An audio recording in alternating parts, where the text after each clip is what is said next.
حضرت موسیٰ علیہ السلام اور ایک بوڑھی عورت کا واقعہ ان کی دعاؤں کی عدم قبولیت سے متعلق ہے، جس میں حضرت موسیٰ کو معلوم ہوتا ہے کہ اس عورت کی دعا اس لیے قبول نہیں ہو رہی تھی کہ اس کے دل میں اللہ کے سوا دنیا کی محبت تھی۔ جب اس نے سچی توبہ کی اور صرف اللہ پر بھروسہ کرنے کا عہد کیا تو چند دن بعد اس کی دعا قبول ہو گئی۔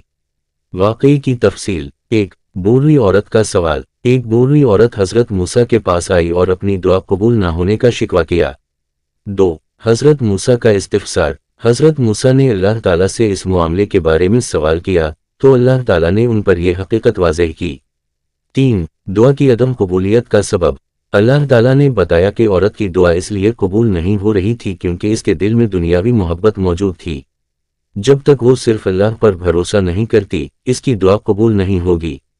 4. عورت کی توبہ۔ بوڑھی عورت نے جب یہ بات سنی تو اس نے سچی توبہ کی اور اللہ تعالیٰ پر کامل بھروسہ کرنے کا عہد کیا۔ 5. دعا کی قبولیت۔ اس کے بعد چند دن بعد جب حضرت موسیٰ نے اسے دیکھا تو اس کی دعا قبول ہو گئی تھی کیونکہ اس نے اللہ پر یقین کر لیا تھا۔ یہ واقعہ اس بات کی طرف اشارہ کرتا ہے کہ اللہ تعالیٰ کی محبت اور یقین سب سے مقدم ہے، اور جب تک دل میں دنیاوی وابستگی موجود رہتی ہے، اللہ سے حقیقی تعلق قائم نہیں ہو سکتا۔